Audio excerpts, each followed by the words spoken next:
live from Box Seats, 500 East Washington Street, North Attleboro, getting you ready for the Super Wild Card Sunday. Here, let me introduce. I've got Shay with me live on location. We're actually hanging out together, Shay. This is cool. Very good. We saw each other at Buffalo Wild Wings a few weeks ago. I really don't remember seeing you. Got to say, we were having a really good night. Angel from 305 Takes. How are we doing today, Angel? Doing good. Just waiting for football. That's all I am. Just waiting for football. Yes, it's going to be an exciting Sunday. Uh, Hopefully, more than we think so, just the way we talked off air. And, we'll start off with Miami at Buffalo. And Miami comes in with Skylar Thompson as the starting quarterback. We're waiting for inactives. We'll have those for you as soon as they come out at 11:30. I'll go to Shay and then Angel. Is Buffalo built for the elements of Orchard Park, or do you think Miami is maybe a little bit more of equipped with the personnel that they have? Yeah, I think Buffalo's on a mission right now. Sure, the Dolphins made the playoffs, but they kind of slid into the playoffs, starting 8-3, and then only beating the Jets, led by Joe Flacco and a bunch of backup offensive linemen. I think this one can really get out of hand early if it's playoff football. I get it, but this is not Tua at quarterback. This is Skylar Thompson, 7th-round pick. No Mostert there either for the Dolphins. Buffalo's playing for Hamlin. They're playing for the city of Buffalo. They really have a lot of extra motivation for a team that was already a Super Bowl favorite to start the year. I try to think of ways Miami can win, and it's going to have to be forcing Josh Allen to turn the ball over 2-3 times, which he's known to do in the red zone. Leads the NFL in turnovers in the red zone for a quarterback. And then they're going to have to run the ball with Jeff Wilson like crazy, get the play action going, get Tyreek Hill, Waddle out in space, making plays. Everything's going to have to go right. They have a 3% chance to win, and I would say that's about accurate. So I'm taking the Bills in this one. If I have to give a score, I would say 35-14. Yeah, that's about my similar score. Buffalo should coast right a little along this game because it's nothing against Skyler. It's just the offense for Miami. They're just not good when Tua's on the field. When Tua hasn't been on the field, they just haven't looked good. And then we saw Skyler's first start against the Jets back in New York. That wasn't good at all. And then we saw him last week against the Jets again, against Joe Flacco, who was, I think we could all agree, Joe Flacco is just not that guy anymore. I mean, he won a Super Bowl. Congratulations. He has some solid playoff runs. But Joe Flacco's just not good now. And you barely beat them by the skin of your teeth. So I don't see how Miami's going to do it. Miami does have the personnel to beat the elements, but with Buffalo being in a cold weather state, when the elements in the playoffs do get hefty, they're going to run the ball. They're going to run the ball. Miami has the capability of running the ball. It's just Mike McDaniels rarely calls a run. He rarely calls. It's mainly passes to Tyreek Hill, passes to Waddle, maybe a little bit to Sherfield, and that will be mainly that's it. Because he does have the running backs, Jeff Wilson and I forgot Raheem Mostert, but Mostert most likely is not going to play. I'm pretty sure he was already. Ahmed is on the roster, and the other guy we looked up was Lamike Pirine, who was at Florida and used to be with the Jets. Yep. So I expect Jeff Wilson to get a good amount of carries today? Mainly, yes, because I think the best way for Miami to win this game, make sure Buffalo's offense is not on the field. Like, have your offense on the field as long as possible, just because I feel like that makes it so much easier for them to at least somewhat control the game. If they can control the clock and give Buffalo as least amount of time as possible to score or least amount of chances, I feel like that helps them. Because even Miami's defense throughout the year, they're beatable. They are very beatable. Xavier Howard, he's been getting beat a lot today. Bradley Chubb, it looks like the trade for him to get to the quarterback hasn't really panned out as much because he hasn't been getting to the quarterback. I like Christian Wilkins. I think he's very good. But then some other guys on defense, I'm not a fan of the linebackers. I feel like they could be so much better in coverage, but they're just not. And then the rest of the secondary, the only one that really scares you is Javon Holland. So outside of him, does anybody really scare you on Miami's defense? That's just how I feel about Miami. So it's a big mismatch. Miami in the playoffs, I feel like it's right place, wrong time. Your team is injured. Your defense doesn't look good. I feel like if they were healthy and at least were a little bit better on defense, it would be more of a game. But hey, that happens in the playoffs. You have to play with the cards you're dealt with. Very true. And just to let everybody know, we're live at Box Seats, 500 East Washington Street, North Attleboro. We'll be here for definitely for the first game.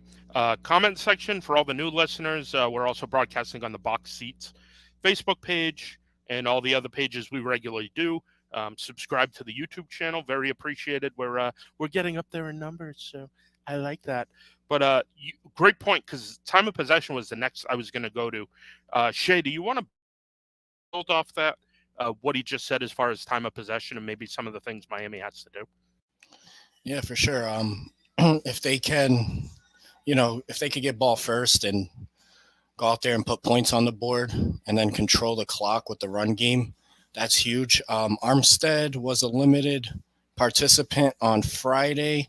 I think that's someone that has to just be out there for them.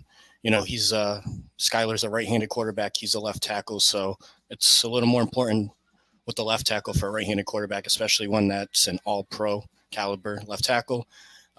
It's for sure you want to keep the ball out of Josh Allen's hands in this game, but in order to do that, you need to get the lead. They're going to have to run the ball. I do like Jeff Wilson a lot. I don't think the downgrade from him to Mostert is huge, with Mostert being out. Ahmad had some good runs too. The last time they played the Bills, they actually ran the ball very well. Some gash plays. And obviously Mostert was there. But the Bills' defense isn't as good as it was with Von Miller. It was definitely a big loss, him not being there. And they played pretty good. They had what, 9-10 point lead in that game and then kind of gave it away. So that's going to have to be a big part if they want to have a chance. They have to control the clock. And in order to do that, they're going to have to be up. I look at Buffalo's offense, and I know Stephon Diggs is there for sure. But I want to ask you, who do you think is his second option in the passing game? And it doesn't necessarily have to be a wide receiver. And another thing that kind of pointed out, Cole Beasley has been brought up to the 53. So what does that say about the team and what they're expecting? I'll start with Angel on this one. Well, bringing Cole Beasley kind of just showed me that Josh Allen does have trust in Gabe Davis and Isaiah McKenzie. It's just not as much. I feel like Cole Beasley, he's always that third down, get to the first down, catch the ball, or at least give him some space and he could make some moves. But if I was Josh Allen, I would say his second option, I like the way how they use Singletary out of the backfield in the passing game. I feel like that is a very good option for him to have, because Singletary has played some real solid football over the past month or so. Because, they've been using him a lot more ever since that injury scare of Josh Allen in New York. So I would try to use Singletary as much as possible, get the checkdowns, and the more you're throwing to a checkdown, it does free up Stephon Diggs to at least go one-on-one, and then you could just maybe bomb it out to him. Or if not, I would say Gabe Davis right now would, to me, be the third option. Just, play it safe. Because at least if Gabe Davis can get open, but he's always like boom or bust. He'll have those games where he's unreal, but then he'll have a game where he's so quiet. So I would say right now for Josh Allen, his best second option, I would have to say Devin Singletary. So yeah, for a good second option for the Bills passing attack, and might actually be the leading option similar to the last game, it would probably be Dawson Knox. He had 98 yards, 6 catches, and a touchdown the last time they played. It seemed like he got open, and he actually had 1 or 2 drops in that game too. So it seems like Dawson Knox is finally starting to catch fire again, coming off last year where he was a 10-touchdown tight end. Then he started the season slow. I'm not a big guy on Gabe Davis. I don't really think he's a true number two receiver. I think he makes out good because Allen's able to extend plays because he's not really a guy that could get open quick. He needs time. He's a big body, so you could throw it up there to him. But if I had to pick the second option behind Diggs, I would say Dawson Knox.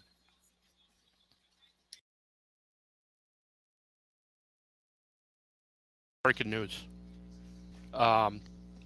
Stop for 1 second just to let everybody know, just coming across the wire now. Georgia offensive lineman Devin Willock and staff member Chandler LaCroix were killed in a car accident this morning in Athens, Georgia, after the football team held its national championship parade. So that's Chandler LaCroix, who's a staff member, and offensive lineman Devin Wilcock passed away today in a car accident after the University of Georgia's national championship parade. So we want to get that out there, and a definite rest in peace and prayers out to the Georgia family and Bulldogs crew and just everybody. That's just really sad news to hear this morning on Wild Card weekend. Yeah, I did not see that come through. That's sad. Geez, prayers to both the Devin Willock and the staff member. That's horrible.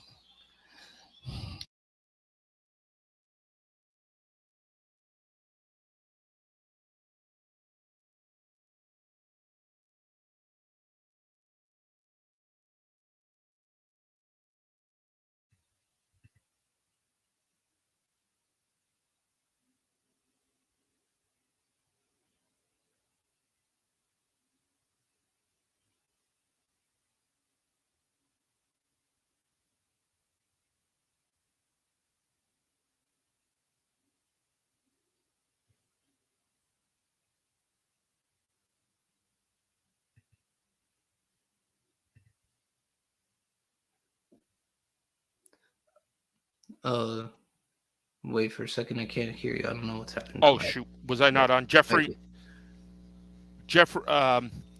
my bad. All right. Wilkins coming out party today, Christian Wilkins. Jeffrey Simmons last year had that monster game against the Bengals, kind of got him put on that national map as an elite interior defensive lineman. Do you think Wilkins is going to have one of those games against Morse and an interior that really isn't that good for the Buffalo Bills? Yeah, they're not good, but they're also not that bad either. So I can't say too much that he's going to be dominant against them. But also, Christian Wilkins is not really a guy for sacks. I would say he's more for to stop the running game, or at least help other defensive ends, like try to draw a double team and get them one-on-one for them to get the sack. So I don't think he'll be his coming out party. If he were a defensive lineman that gets sacks, then yes, I say today is a very good chance. But just because he's not much of a sack person, I don't see him having a coming out party today. Yeah, I agree fully. As you mentioned, he only has a few sacks this year, 2.5, but he does have close to 100 tackles, which is great for a defensive tackle. That means you're stopping the run for sure, or stopping the wide receiver sweeps. He's definitely been causing mayhem in the backfield to open up other guys to get sacks. Sacks can be a stat that's somewhat overrated. He's getting pressures for sure. He's a dog. I think he's up there with like the Chris Jones of the world, the Justin Simmons, and people will see it tonight. Well, today in a few hours. Move on. The pass defense. Is it a concern for Buffalo? And I'm looking back at last week's game, where there was a lot in the middle of the field that Mac Jones was able to take on. The Poyer-Hyde combo, maybe we do see them back together, but Hyde is going to be really rusty when he does come back. They're further down the depth chart. Cam Lewis isn't really a guy I'd be super trustworthy, as great as Jordan Poyer is.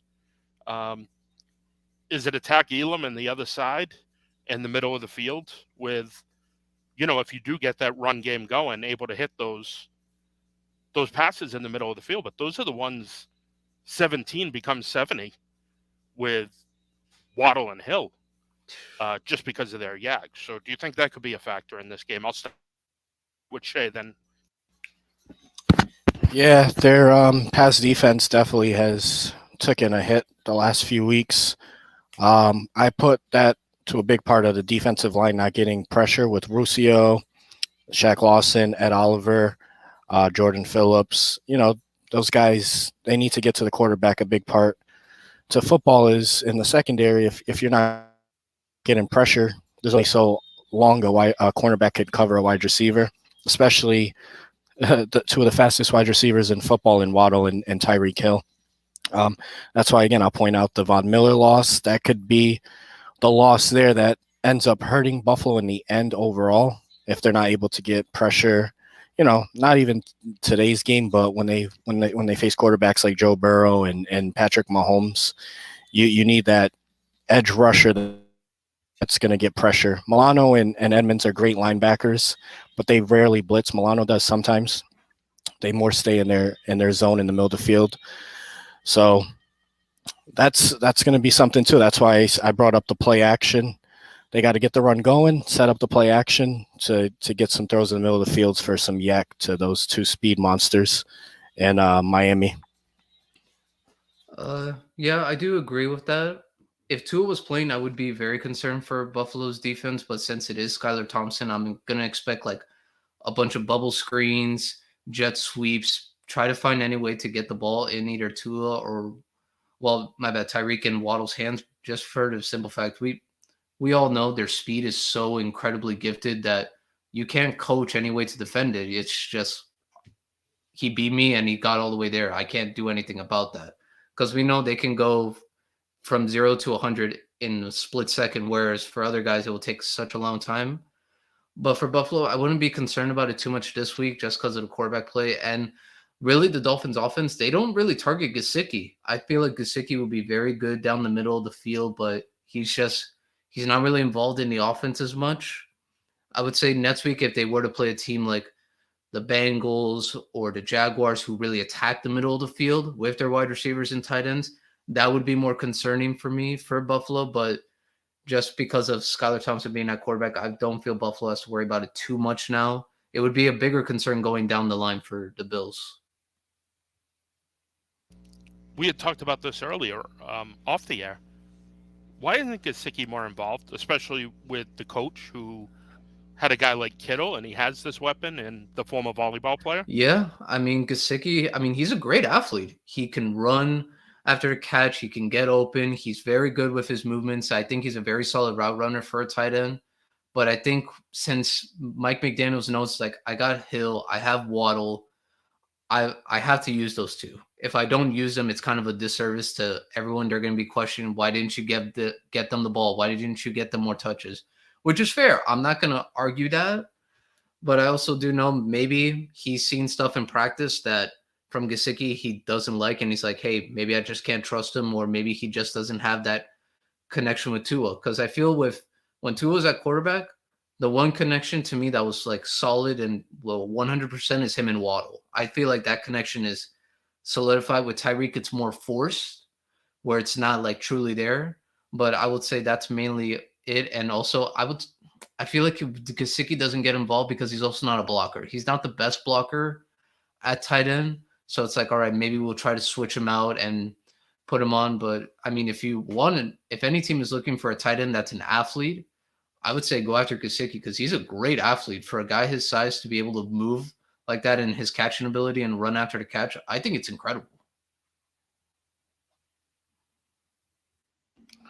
Yeah, so one thing I will say about Gesicki, he's definitely having an off year. He had 3 straight games this year with 0 targets. So they definitely were avoiding him. But in his last game with Thompson versus the Jets, he did have one of his best games of the year with 4 catches, 46 yards. That's an average of 11.5 yards per reception, which was those numbers there were more than his previous 3 games combined. So maybe him and Skylar Thompson are building chemistry slowly. They try to get that going towards this game because the Bills are going to be focused on Waddle and Hill. That's definitely going to be the main focus, probably bracket coverage off of Tyreek Hill because he's more of the guy that could just burn you on a fly route.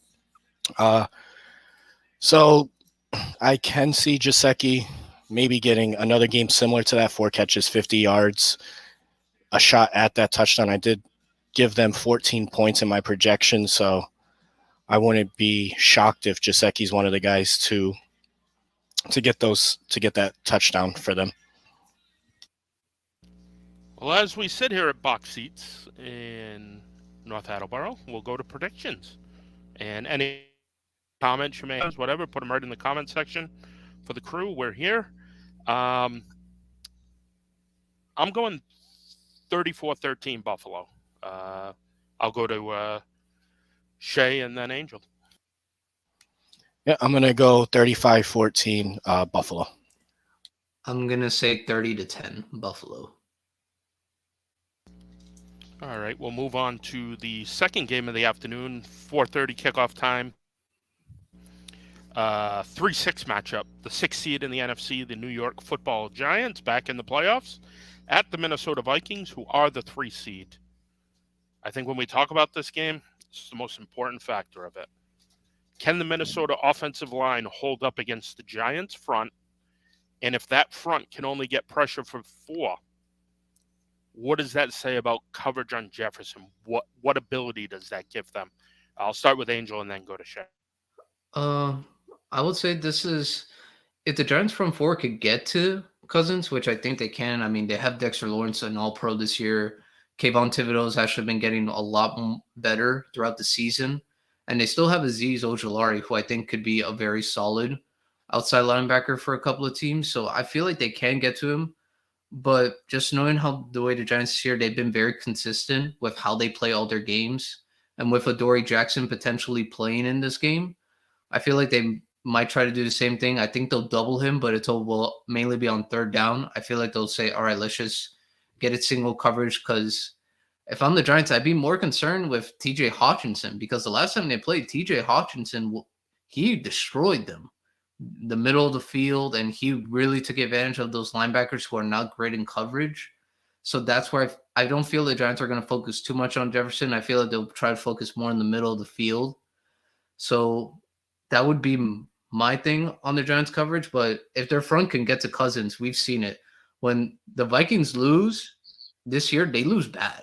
Like, it's not a good game at all. It's just bad. They get to Cousins easy. They stop. The running game is non-existent for them.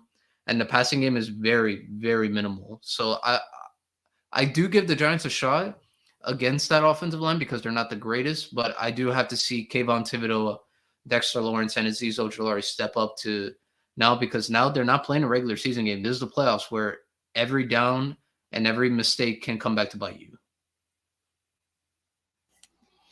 Yeah, I mean, the Giants, the last time they played the Vikings, they ended up with 4 sacks. 3 of those sacks came from blitzes, so with 5 or more.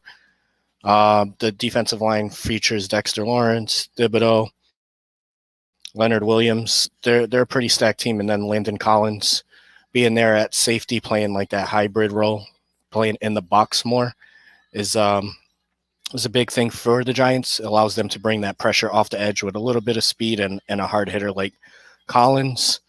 So I would say in that matchup, I would definitely favor the Giants defensive line. The Vikings offensive line all year has been hit or miss. As you mentioned, when they lose bad. Like the Packers all day were in the backfield in Cousins' face, and he's a quarterback, as I think we all know. He got the name Primetime Kirk for a reason. He folds under pressure, so I'm definitely digging the Giants front in this. And the only way to counter that for the Vikings would be some quick screens to Dalvin Cook. You mentioned TJ Hawkinson, who killed them for 13 catches last game. So he's going to have to be a big part, as well as obviously one of the best receivers in football, Justin Jefferson.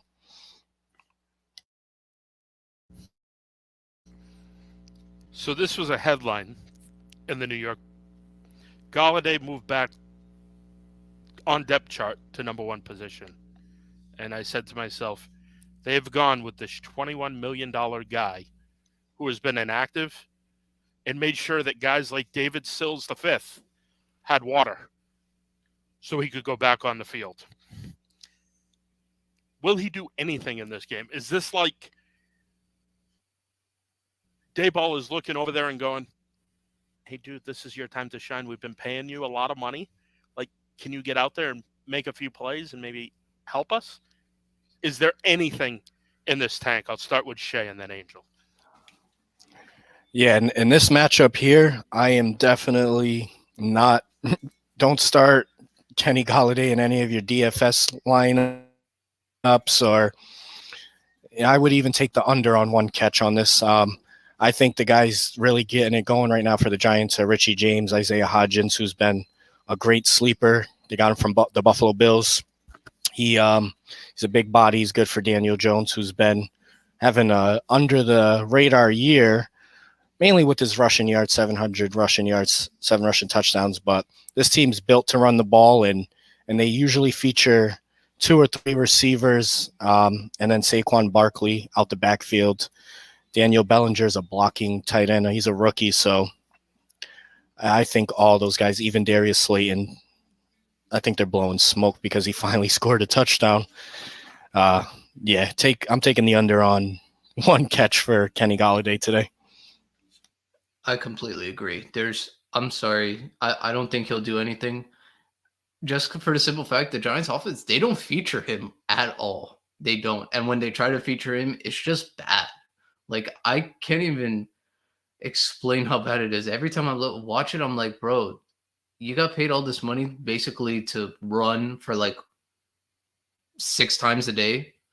And the play lasts exactly like 7 seconds. So congrats to you. I don't know how you did it, but good job. But I just don't feel him and Daniel Jones have that chemistry. Richie James has somewhat of a chemistry with Daniel Jones. Hodgins has developed that chemistry with Daniel Jones.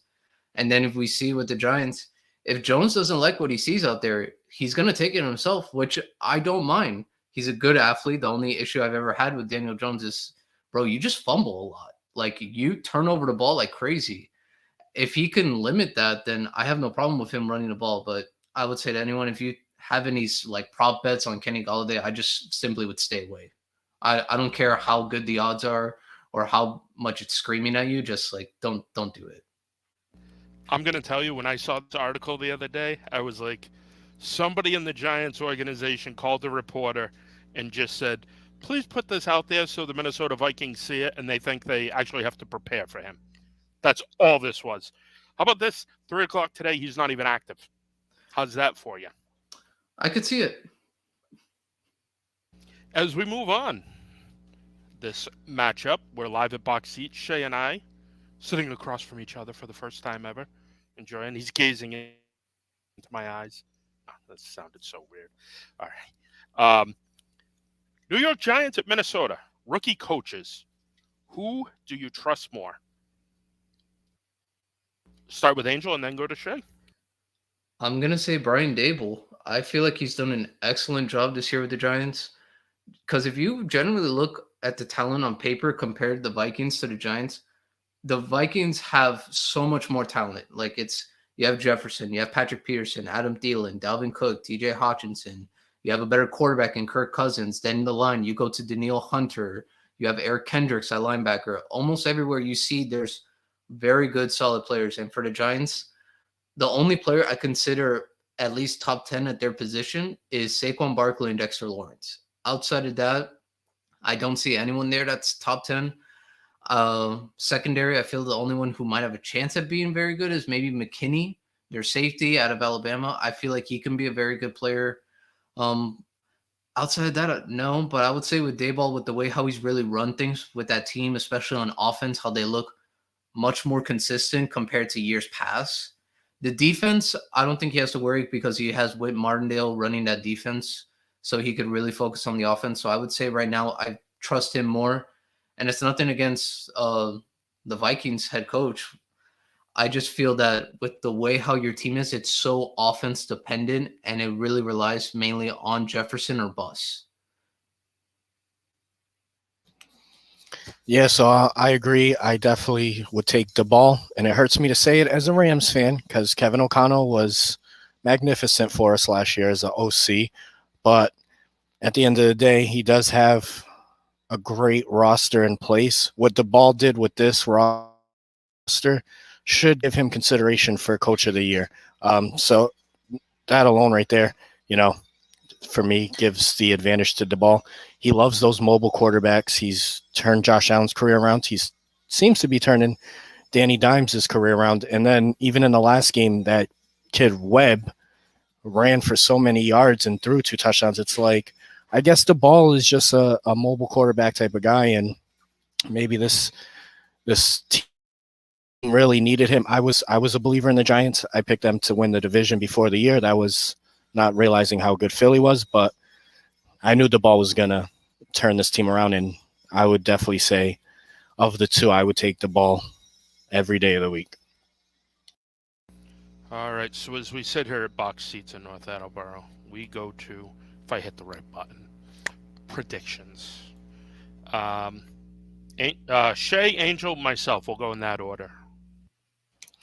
All right, so this one was one of the toughest games of the weekend to predict. The first game was great, came down to a 61-yard field goal.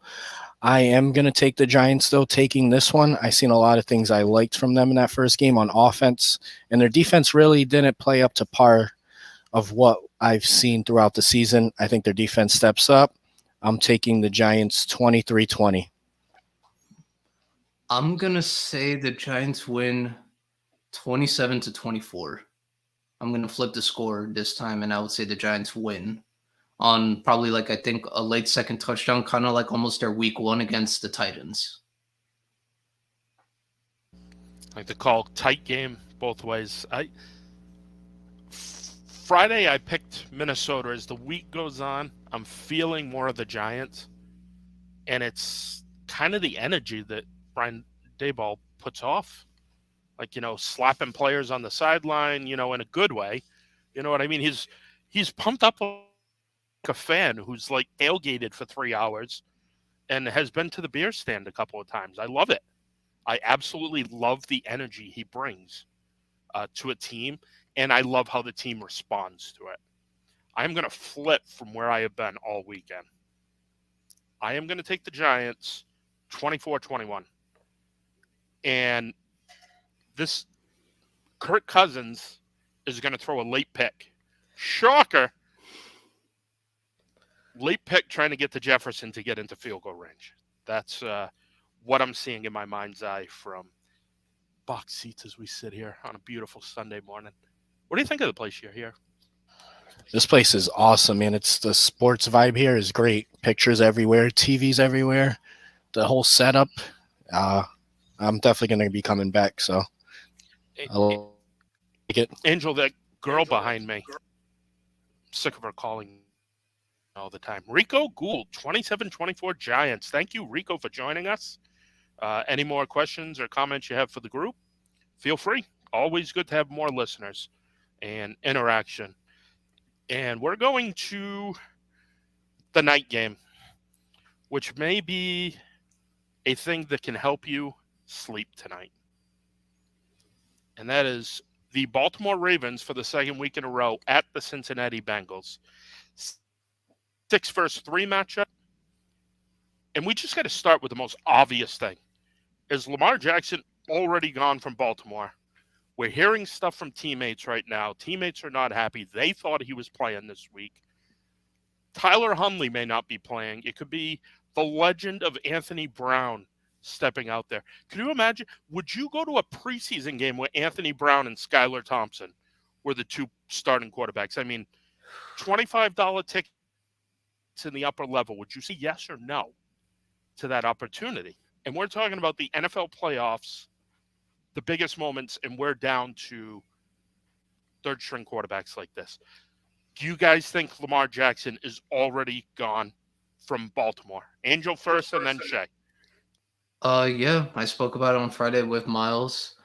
I said I personally feel like with the way this is getting kind of ugly, and you extended Roquan Smith, who has been with the team for less than 4 months, and you already gave him an extension, and then you have Lamar, who's been with the team for 5 years because his contract is up, and it's like, hey, you might want to pay him. And then most teams, they usually take care of these quarterbacks after year 3 if they already are bought in, and you haven't extended him already. So that's where I feel like, hey, it's kind of also a slap to Lamar's face, like that is going on. And I feel like the comments by his teammates and the way how his coaches are kind of answering the questions aren't coming to its liking. So I could see very much where it's like a Tyreek Hill situation.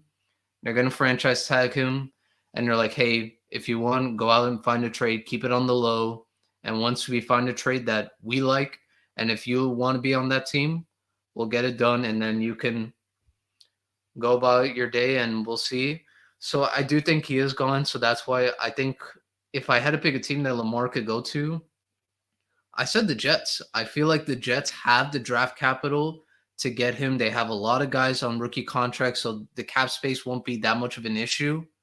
And then if you bring Lamar to the Big Apple, the Jets are going to sell out and they'll be the talk of the town. And as much, nothing against the Giants, but you have Lamar with a top 5 defense, and you have weapons of Elijah Moore, Garrett Wilson, Brees Hall will be back next year. You still have Corey Davis on the team. So it will be a lot of weapons that he never had in Baltimore. So he knows I don't have to run. I can actually stay in the pocket and throw, which is probably everyone's biggest nitpick with Lamar. It's like, hey, you don't throw that much, you run. Well, it's also not his fault. Yeah, I would say Lamar probably is done. This was it. A lot of people felt he was going to sign the franchise tag and play on that tag next year. But the fact he's not even caring about playing in this game, it seems, not even giving an effort. I can't blame him. You want the guy, pay the guy. You paid Roquan Smith after a few games. Pay the guy that's been there for a few years and won an MVP for you. And this is the consequences the Ravens will get. I do see him leaving now. The team has a roster, especially a defense that's built to win now. They hit injuries with Rashad Bateman, and then Andrews was out for a few weeks. But they're a very old defense. If you look at their defensive line with Justin Houston, Calais Campbell, Jason Pierre-Paul, Marcus Peters, I believe, is a free agent. So I think he's going to look at this roster and be like, yeah, even if they try to franchise him, I think he would sit on it. I don't think he's going to be playing in a Ravens jersey again. I would like to take like a bold whack at where he would go, and I would say the Atlanta Falcons are a sleeper team. That team is a run-first team with the quarterback, especially we've seen it with Marcus Mariota. They could definitely pay him what he wants. They have Mariota and then Ritter, so they don't have cap tied into I just talked to Lamar. He said he's going to Miami. That was another team, too, that was on my – if Miami, Lamar Jackson, you have to put them in the Super Bowl talk immediately. But I'm going to be bold with it and go against the grain. I'm going to say he'll be a Falcon next year. I came into the season saying he was going to be the quarterback of the Detroit Lions in 2023. But with the year Jared Goff has had and what they've built there and the draft capital they had, I don't think that's happening. My spot, I'm looking at a desperate team that was willing to hire a guy who had never coached above high school, needs a quarterback, Colts. is picking 4th in the draft, and is looking to trade up to number 1 to draft Will Levis. Don't get me started on Will Levis. Don't take me down that path. Jim Irsay is just a weird enough guy that the franchise tag will happen and he will give up a lot because they have gone to the used car lot and had no success, and now they can go get themselves a shiny toy. So my prediction is Baltimore to Indy, kind of like the Mayflower trucks, Lamar Jackson. So, we're all outside the box thinking, and I'm a big Desmond Ridder fan, and we may fight outside after this. That's my guy. That's my guy, man. And Marcus I'm the last member of his fan club left in Massachusetts. So, yeah, I have meetings. I have meetings in my kitchen. It's me and the dog. He's in too. So, as we move on with this game from box seats, 500 East Washington Street, North Attleboro, is it going to be pressure or coverage by the Ravens more important to shut down the trifecta? And we know who the trifecta is with Chase, Boyd, Higgins, and just what they've done. Go to Shay first and Angel. Yeah, I think it's going to be tough for the Ravens regardless to cover those three guys. I think Mixon, they could take him out of the game plan. Their defense, I believe since they got Roquan Smith is the number 2 ranked defense overall. So they definitely improved. But when you think about it, is there any team that could really stop Chase, Higgins, and Boyd at this? It's hard. You stop one, the other one will get you. Higgins is the 6'5" guy. He'll jump right over you, and he's very physical. Boyd is the underneath guy. He could also run a good post route as well. And then Chase is just all-around phenom, one of the best receivers in the league. It's going to be obviously a topic of their game plan to stop at least Chase, I would say, because Chase is so explosive with the yak. Let the other guys do what they can do. At the end of the day, though, I think it's hard to stop all of them. Marlon Humphrey's one of the best corners in the league. Me and someone actually argued the other day about Humphreys versus Ramsey, who's a better tackler. Obviously, I'm going to say Ramsey, but he was adamant, like, no, Humphreys is a better tackler. It's like a linebacker. Oh, well, can he cover like Ramsey and try to keep up with Chase? We'll see. Marcus Peters, he's my boy, but he's getting older. He's a zone guy, and can he cover Higgins? And then who's going to cover Boyd? It's tough. And then they got that receiver. What's his name? Trenton Irwin. Yeah. So it's like pick your poison. Good luck to the Ravens. I don't see them stopping them, to be honest. I definitely see that. It's going to be tough for them. I would say right now what would be more of a key is probably the pressure of their front, just because the Bengals do have some injuries at the offensive line. So if they could get to Joe Burrow, that could help them out somewhat. But if Anthony Brown is going to be starting at quarterback, I really don't see any way unless they play like the 2000 Ravens. There's no way I don't see them winning this game. It's nothing against Baltimore. It's just when you don't have a quarterback and you're in the playoffs, it is extremely difficult to win. It is extremely difficult. You need that guy at quarterback to make the play when it matters most or to make the right throw. So it's definitely going to be tough. So I would say the pressure is it's more important today to shut down their trifecta. Because if they could get to Burrow and he can't throw the ball, at least that would help the Ravens secondary out a lot. But I just don't see that happening. I'm enjoying drunk here. T. Higgins has a bigger day than Jamar Chase. That very much could very happen. possible. Those guys may not be playing a lot. Jamar may be put away early. As we talk about the Ravens secondary, coming into last year's draft, I thought Kyle Hamilton was like the most pro-ready guy in the whole draft. I thought he was a guy you took right out of Notre Dame and you put in an NFL defensive backfield, and he has a huge impact. Has he been a disappointment? And I will start with Shay and then to Angel. Yeah, and I just wanted to say quickly, too, I was reading up on it. Huntley is going to start, but there's a possibility both quarterbacks get used, him and Brown, so we'll see. So what was the question again, buddy? Hamilton. Yeah, Kyle Hamilton. I was definitely big on him in a IDP league. I took him kind of early because I thought, as you mentioned, he was going to be that box safety. He was going to get a lot of tackles, be all over the field, and his coverage skills are pretty damn bad, as it seems. In Notre Dame, he looked like a ball hawk, and I thought it was a great pick for them. I mean, it is a safety. Let's give him some time, I guess. In a game like this, it's going to be really hard to chase around all those receivers and even tight ends. So I would say from what I expected, it was a down year for him. A lot of Ravens fans that I know seen some flashes they liked. I didn't watch every single game. I've seen highlights and some 22 film on him, and it seems like his coverage wasn't what I expected. His tackling was there, but the coverage, I think he needs to improve. It reminds me of I would compare him like to a Taylor Rapp right now. Not a bad comparison. I would say it has been somewhat of a disappointing year just because he was very good coming out of college. Like saw him, I was like, man, this could probably be like the best safety out of the whole class. I don't think it's kind of debatable, but I mean, that's what happens in the NFL. You're not facing like basic coverage. Now you're facing like a lot of really complicated offenses. Probably the biggest one, the Chiefs. I don't think you could get any more complicated to an offense than that. So it does hurt Hamilton because his coverage skills are not really great. Tackling is really good. I think his tackling is much better than most safeties.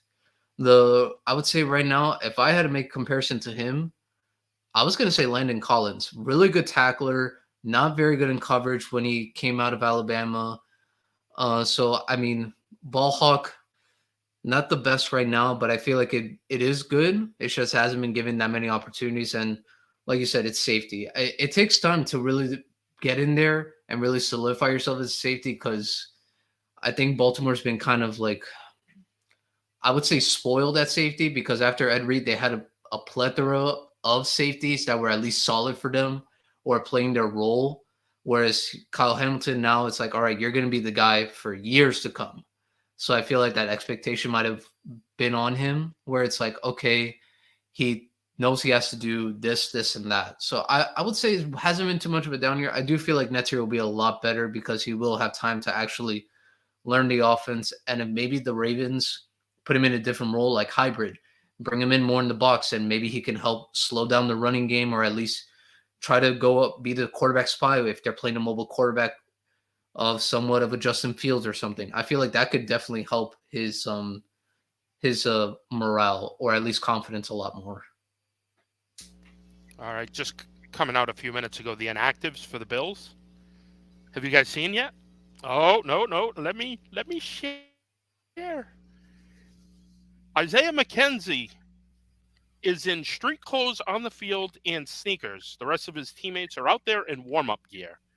That was 33 minutes ago from Joe Pasaglia. He is an inactive. Isaiah McKenzie, an inactive. Christian Benford, the rookie out of Villanova, corner, is inactive. Jordan Phillips is inactive for this game, interior defensive lineman. Bill Inspector, linebacker. So they're probably going with a small linebacker crew in this one. And Tommy Sweeney, he's usually the second or third tight end. He's inactive. I'm trying to find the Miami ones right now.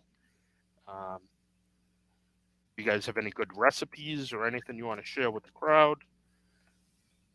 Feel free. I make a mean chicken dip.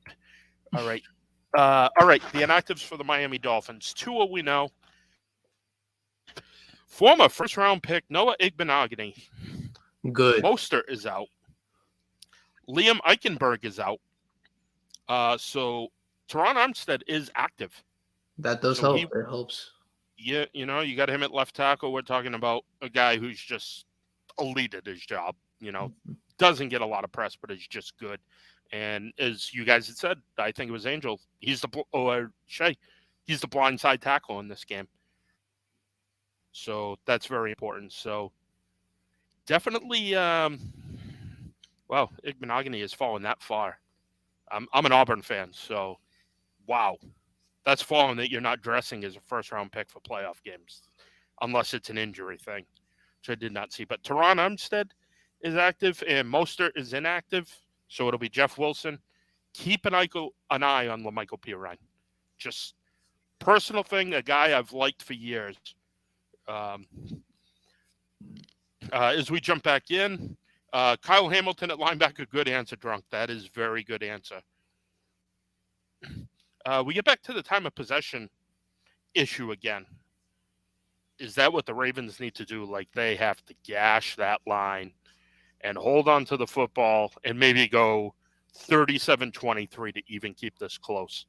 And the other thing the Ravens have, last night I was watching that Jacksonville game, and as they were lining up for the field goal, I started to cringe because I hate that you get yourself in field goal range unless you have Justin Tucker. Then you line up for the field goal. At your own 20 if you need to. He might hit it. But, I mean, what does the time of possession need to even be tight? And I don't know who goes first this time. I'm sorry. So just raise your hand. Angel, and then Shay. The time of possession has to at least be 42 minutes, but that's virtually impossible at this point. So it's nothing against the Ravens. It's just you're gonna play against the Bengals, who they don't need that much time to score. Honestly, I think if the Bengals really wanted to, I feel like they can score on one play, and then they could go back to the sideline and be like, all right, go ahead and try to score. So it's going to be tough. The Ravens, they need more than 30 minutes, way more than 30 minutes of time possession just for me to even consider them close in this game. Like, that's going to be honest for me. Yeah, if I'm being honest, they just need to pray. That's what they need to do. I don't think there's much they're going to do in this game. With Huntley and Brown both possibly splitting snaps, they haven't scored over 20 points since November. Like, this one could be just as bad as the Miami Bills one, because at least the Dolphins have some wide receivers, right? I mean, the Ravens, in order to kill the clock, they're going to need to get up on the Bengals. Man, I mean, last week, the only thing I can say as a positive was last week they didn't play starters. So the Bengals had their starters out there. I'm not sure if they were really running plays they're going to use today, which would be stupid. But at least the Ravens got J.K. Dobbins rested. Kenyon Drake threw out 60 yards there. But in order to run, you got to get the lead. And, man, this one can get out of hand. So, I don't know. Prediction, go ahead, Shay. You first, then Angel, and I'll go. I will say 28-10. The Bengals. 32-10. I think they're going to make a statement because I think there's a chip on the shoulder with the coin flip thing and everything that's happened. The coin flip celebration. I never saw what the fine was for Joe Mixon for that. It was over 10,000. It was probably that 11. Yeah. That was cute. That was well planned and got a point across. I'm going to say they're going to put up 40 tonight. Very much good. 42-6. How's that? They're not even allowing a touchdown tonight. If Anthony Brown is on the field tonight, I mean, it's just no offense, Anthony. You were good at Oregon and your time here at BC, and I'm sure you're a nice person, but you're not scoring a touchdown tonight. All right, just a few questions to end this. Shay first, Angel. Who is your draft binky this year? We got some good answers out of the panel yesterday. So draft binky, what, for redraft next year? For the NFL draft this year, college player coming out, like you're like, I am smitten with this. Bijan Robinson, 150%. Kid's nasty, man. Yeah, I gotta go the same. I love Bijan Robinson. I feel like if you could put him with the Eagles, I would love that. I think the fit is amazing, but I just don't know if he's gonna fall all the way that short. I feel like some team has to pick him up because I understand running backs are value. It's essentially their first contract and that's it.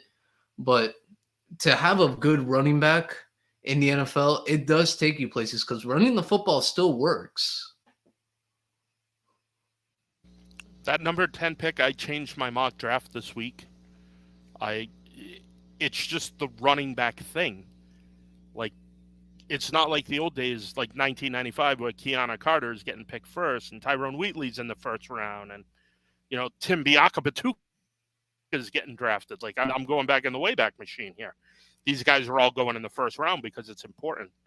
The Eagles picking at 10 because of the Saints, I think that's a perfect spot for him. I think you nailed it. And Myles Sanders is a free agent, so what that is you let Myles Sanders move on. You know where I think Myles Sanders ends up? Buffalo, because I think Devin Singletary is out, and Miles Sanders, and Don Hamlin are like best friends. So I don't know if anybody knew that from Pittsburgh. Just a He little also could connecting go the to the tea leaves. Chiefs because Jarek McKinnon's going to be a free agent too. I like Isaiah Pacheco. I like him. I just feel like he's a problem. Very My good guy. draft binky is Witherspoon from Illinois, the corner. It's not And if bad. you just, I love long arms on corners, and it looks like he could tie his shoes standing up. So the PBUs are going to be there, the INTs, the getting hands on a receiver, pushing off, and being able to back up. And if he has good footwork, I think he's going to be an elite corner. I got to watch more of the 22 to see his footwork. But if his footwork is as good, and not only that, I think he's here in New England at 14 because of the Bealsma-Belichick connection. I think you're going to see a lot more Illinois players coming here because Bealsman's there. More of the Rutgers players, again, we'll go back to that situation. Melton's brother, Max Melton this time, rather than the receiver last year, is the guy who's coming out. Should the Bears trade the number 1 pick?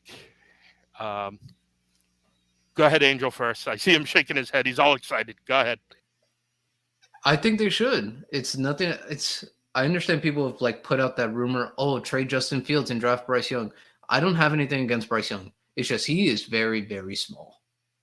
He's almost like me, and I could say this: if I played in the NFL, I'd probably die like in the first game. Like that's generally me being nice to myself. So I would say if I'm the Bears, I would try to trade that first overall pick. I would call the Colts and I would ask for one of their offensive linemen and some picks because I obviously you want to get Justin Fields some weapons, but if you can build him a line, I feel like that's more important than getting him a certified number 1. Because there's always wide receivers on the free agent market. There's always wide receivers on the free agent market that you can get that are sure hand and make it easy for yourself. Like the Bills did with John Brown and Cole Beasley. If they could find possession guys like that for Justin Fields, I think that works. But if I'm the Bears, yes, I would trade it. If you could get an offensive lineman and picks out of that the first overall pick, go ahead and do it. Yeah, there's actually 4 teams I've heard rumored. The Colts, one of them, the Panthers, the Raiders, and then the Texans. And in the Colts trade, I heard a possibility of DeForest Buckner being included in that trade as well, which would be wild to clear up some cap too for the Colts.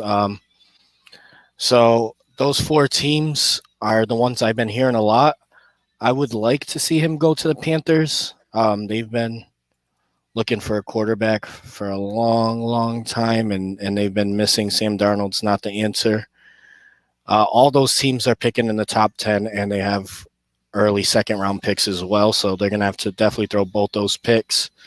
And the Houston Texans, I don't know what they were thinking, man, winning that last game. Because now if they do trade to the Bears, it's like you just traded equity for what? For a win, a bragging right win, and a meaningless game. It's like, God. But I'll say Panthers, and I'll say, yeah, the Bears should definitely trade it because they need to fix a lot more holes than they would get at the number 1 pick on that defense. All right. I'm going to go into this Week 18 Colts-Texans thing. Lovie Smith gets fired for winning the game. First issue I have, that's pretty dirty pool. The other part of that is, what the hell was that safety doing, like running away from the football so that it did get caught? They moved up the draft order. Little strange. Nobody found that weird in the 2-point conversion. I just, yeah, that was a little odd to me after you hire, like, I don't know, like the guy who just walked in the door to sit at the table to coach your offense and call your plays. He's a nice guy. Look at him with his kids. He's a good dude. So, but I don't see the Bears trading out of the top 4 because they can still get Anderson or Carter. So I think it's Houston or Indy. The Lamar Jackson thing is big me, but the biggest thing right now is CJ Stroud's decision whether to stay in college or come out. I don't know when he officially has to, but he's got an unbelievable NIL deal at Ohio State.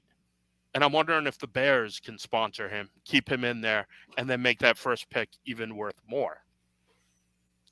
Where they go, yeah, it's Bryce Young or Will Levis. I don't want Will Levis. I'm going to be poor Will Levis. He like, I'm sure he's a nice kid, but no, that doesn't belong in the top four. Bryce Young, I know, is, you say, the small, the frail. I look at Kyler Murray. I think he's Kyler Murray-like talent, but will actually sit in the film room and pay attention and listen to coaching. And I think that's the difference between Bryce Young coming from where he came from as opposed to Kyler Murray. So that's why I see him as the number one pick and desirable for 2 and 4 to trade up. And you get Carter or Anderson. You win either way. You have the inside presence or you have the outside presence. So that's kind of the way I'm looking at it. And then Levis, and then it's going to be a bunch of guys that it happens every year where they go to the combine, they throw well, and I don't know, Anthony Richardson throws well against air, so now he's moving up into the top 10. Doesn't belong there, but desperate times call for desperate measures. And I think ultimately if Stroud goes back, that I think the Colts are on the phone right away to get Bryce Young in there. And the name we did not mention, Quentin Nelson. You mentioned offensive lineman. Great job, Angel. Yeah, but I don't know if the Colts are willing to trade Quentin Nelson. You know how desperate this guy is? I mean, he's not the sharpest tool in the shed. I know what you're saying. I totally understand what you're saying. He's like a guard that went at 6 overall and is like a franchise and not a Pro Bowl player, an all-pro player. So I don't know. That's what I'm at least asking for. And maybe I settle for Pittman and a bunch of picks. And I have Pittman outside. If you could pull that, that's probably the best move anyone has ever did, trading out of 1. Because they pretty much fell into 1. And I kind of think they're there like, yeah, we don't really need this. And Houston's firing people. And the Colts were doing everything they could. They're probably calling the NFL office right now to say, yeah, you know that game we won? Yeah, we cheated. Can you take that away from us? Like, they're doing everything they can to get up to 1. So different strokes for different folks in that way. So this has been fun. We're ready to go. Angel, 305 takes. Tell us about yourselves and have an incredible Sunday. Oh, thank you so much. Guys, I had a lot of fun being here. 305 Takes is we're a podcast from Miami. It's just me and my friend Myles, who can't be here today, but it's his birthday, so he partied last night a little too hard. Myles, happy birthday. And we're just 2 guys that talk sports. No, sometimes we're pretty blunt about it. Myles gets on his Dolphins a lot. I'm pretty sad every day about the Miami Heat just because I don't feel like they're that good. So that's always there in the back of my head. But and we're also 2 guys that love sports gambling and fantasy. So if you guys ever want to listen to fantasy talk or sports gambling tips, head over to 305 Takes. Shay, a little bit about the night shift, and it's just good to have you guys actually do a show together and everybody get to know each other in the company. That's all I care about here is team. Everybody rowing in the same direction, because the people who are drilling holes get thrown off the boat. That's true. That's the way we work things here. So tell us a little bit about the night shift and maybe some fantasy stuff. Yeah, so Tuesday nights, 9:30 p.m. Eastern Standard Time, Zach, KJB, and myself, we do the night shift fantasy football show. The last couple weeks, we're sticking more to playoff football. It's kind of like a dead spot for fantasy right now. Dynasty will be picking up, I'm sure, in the next few weeks for sure, especially with the draft around the corner. So we're going to get into more Dynasty content, rankings, things like that. And then I just started doing Ramsaholic show where I talk all things Los Angeles Rams. I'm going to try to do that every week. And yeah, I've loved being with E2G Sports. I've been with the team since August. 305 Takes, I tune into to your guys' show. I'll drop a comment. As Buddy mentioned, it's all about the team, so it's all about support. And yeah, the YouTube's going to hit, 800 tonight, Buddy? Let's go. Yeah, no, I appreciate you guys. I thank you for all you do, and just simple. It's pretty easy when, at 2:30 on a Monday, I don't have to sit there and watch a show because I know I can trust the people on the show are going to do a great job. Or 9:30 at Tuesday, because me and the dog like to go to bed very early. I don't have to worry about watching a show. I can watch it the next day because you're responsible adults and do a great job. That's all I ever ask from anybody here. And I appreciate you guys more than you know. We got a lot of stuff coming up. I love what you're doing to help with the YouTube hits and the site hits. You guys are just doing an absolutely wonderful job. So thank you for everything. As we wrap up, we're at 500 East Washington Street, North Attleboro. Box seats. Sit here for a little while, have a few beverages, some appetizers, and Miami Buffalo. First game, Giants at Minnesota, and then the nightcap, Baltimore at Cincinnati. And we will have a show tomorrow night, 6:45. It'll be Murph, Dave Hurlbut, and myself getting ready for Buccaneers, Cowboys. How polarizing is that? So we'll join you tomorrow at 6:45. First formation at 10 to review the whole weekend. So we're just bringing the heat. To everybody who watched, everybody out there, Drunk, thank you for all the comments. Great name. Have a great Sunday, everybody. And if you want to come join us, we're here. Have a great Sunday. Enjoy your football. Thank you, guys.